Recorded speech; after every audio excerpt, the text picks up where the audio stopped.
A mecânica quântica ela tem o seguinte o dilema, né? O que existe? Essa pergunta é sutil de se fazer, porque eu só posso saber do que existe depois de fazer uma medida. Né? Eu só posso. Essa é a questão que a mecânica quântica coloca. Eu só poderia saber, pelo menos, a visão ortodoxa dela. Eu só posso falar de uma coisa depois que eu faço uma medida. E isso você então elimina uma série de possibilidades, tá bem? Certo. Quando você faz a medida, porque dá uma coisa, não dá várias coisas na sua medida, tá bem? Funciona não só com uma falta de dados, seria um dado ali também numa situação dessa. De uma certa maneira, sim. Entendi. No multiverso, aquilo que não ocorreu nesse universo poderia ocorrer lá. Cara, é muito louco isso. Então, tipo assim, vamos supor, né? Pensando nessa linhagem. Então, por exemplo, eu medi aqui. Esse é o meu. Esse é o meu universo. Que é meu arco, né? Esse aqui. É meu arco, né? Exatamente. Aí tem um arco não canônico. Que aí rolou outra parada. E aí lá, se você fizer o mesmo experimento, pode dar outra coisa. Tá certo? Sei. E aí, quando você coleta todas as possibilidades, tudo o que pode dar, do ponto de vista estatístico, você pode criar uma teoria mais robusta. Essa coisa seria mais filosófica ou realmente física? Então, por exemplo, quando eu realmente criei um universo paralelo, ou um segundo universo, ou é mais filosófica, do tipo, essa daqui foi uma alternativa que você seguiu, mas filosoficamente pensando, idealizando, né? Sim. Seria, mas agora você criou outros, mas tipo assim, no mundo das ideias, não que realmente físico, tipo, pá, saiu outro. Quando você fica só no contexto da mecânica quântica, de fato isso vira uma questão de interpretação. Ou seja, eu quero interpretar ela assim, eu quero interpretar ela assim. O fato da mecânica quântica não ter uma realidade objetiva, né, nesse que a gente falou, eu só posso falar daquilo que ocorre depois que ocorre, eu não posso fazer nada antes. Então vira uma questão de interpretação. Eu vou interpretar ela dessa maneira ou daquela e tudo mais. Mas quando você vai para a cosmologia, por exemplo, você já pode fazer essa distinção. Então existem, por exemplo, interpretações ou teorias, né, chamadas hoje em dia da mecânica quântica ou do movimento quântico, que permitem você fazer interpretações na cosmologia que outras interpretações não seria possível. Por exemplo, na mecânica quântica convencional, esse colapso, essa perda da informação, está ligado com o fato de alguém fazer a medida. Alguém foi lá, fez um experimento tem a ver com e observador, aí perdeu essa informação. Na cosmologia não tem um observador, porque o universo está aí. Tá ali, né? Não tem como. Então isso já limita bastante quais seriam as interpretações possíveis em cosmologia. E essa dos multiversos é uma que fica. Fica tipo. É uma das fica ou que fica para trás? Que se mantém. Se mantém. Não, ninguém pode falar que não tá e tá.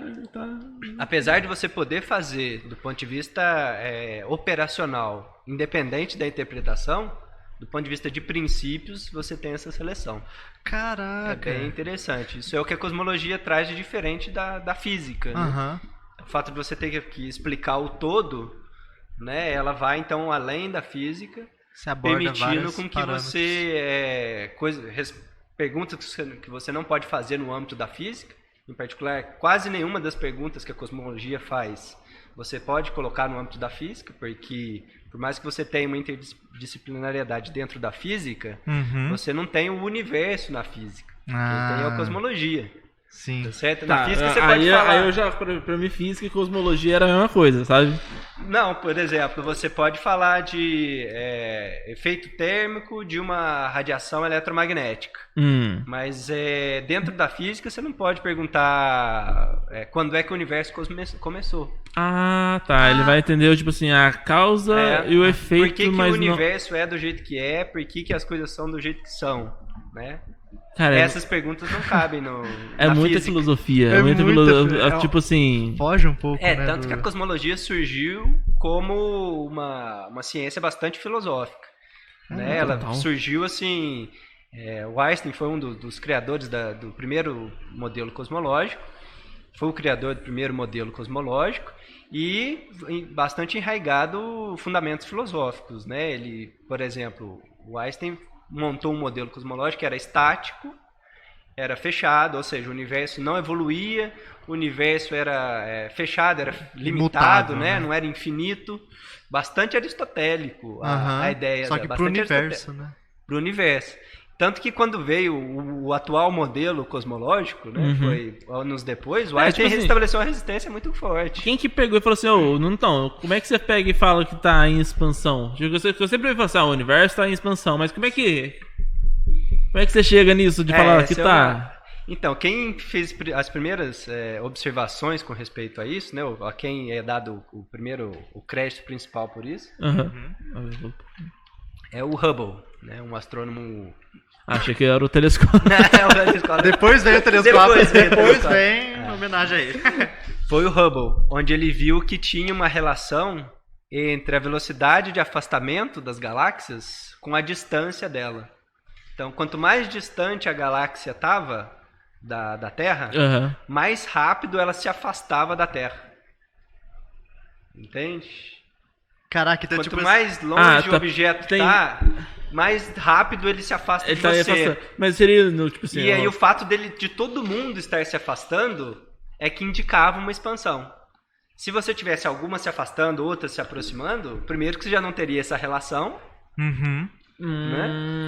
Mas então, todos estão afastando. Exatamente. Todo mundo, né? A partir tipo de assim, uma certa distância. A partir de uma certa mas distância. Aí não... Que, por exemplo, a galáxia mais próxima da nossa está se aproximando. A Andrômeda, por exemplo. Aí agora a pergunta idiota. As perguntas idiotas.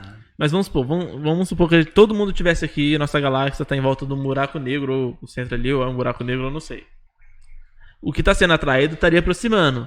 E o que está acelerado, supondo que estivesse vencendo a força dessa gravidade, ia se afastar, consequentemente. Não poderia ser algo assim? E não só uma expansão? Não sei se deu pra entender. Tá lá orbitando, tá todo mundo orbitando. Sim. Aí, beleza. Quanto mais acelerado a gente vai indo, igual o foguete. Sim. Vai, acelerou, não sei o que, foi. Tá indo longe agora. Certo. Agora vai embora. Fugiu da nossa gravidade, vai embora. Certo. Isso não poderia ser algo assim? Tipo, quem tá próximo tá aproximando por causa de uma gravidade? Exatamente. Se você fizesse isso com um buraco negro, então nessa direção daqui, você veria esse efeito. Não nessa e não nessa. Agora, em cosmologia, em todas as direções que você olha, você vê esse efeito a partir de uma dada distância. Então, um objeto nessa direção, se ele está a uma determinada distância, ele se afasta de você com uma dada velocidade. Se você olha nessa direção e tiver o mesmo objeto ali, né, naquela posição, naquela distância, ele também está se afastando com a mesma velocidade. Então é isso que vai caracterizar uma propriedade cosmológica e não a propriedade local. Né? É o buraco negro que está aqui no centro da galáxia que está produzindo esse efeito. Não, é para onde eu olho... Tá rolando o negócio. Tá acontecendo isso. Que doideira. É como se eu fosse, tipo assim, vamos supor, eu tô aqui na Terra, sou observador da Terra. Aí eu traço uma reta, distância X. Isso. Qualquer braço dessa reta que eu olhar a partir dela pra frente, tá afastando de mim. Exatamente. Mirei aqui, tá afastando. Mirei aqui, tá afastando. Exatamente. Basicamente. Mas isso é visível, tipo assim, a olho nu? Tipo assim, não tipo assim, olho nu não. Tipo assim, olhei aquela estrela ali, né? Mas as estrelinhas que nós vemos no céu, assim, elas estão sobre esse... Tão longe o suficiente? Se você pegar certas galáxias, você consegue fazer isso. Então já dá, tipo assim...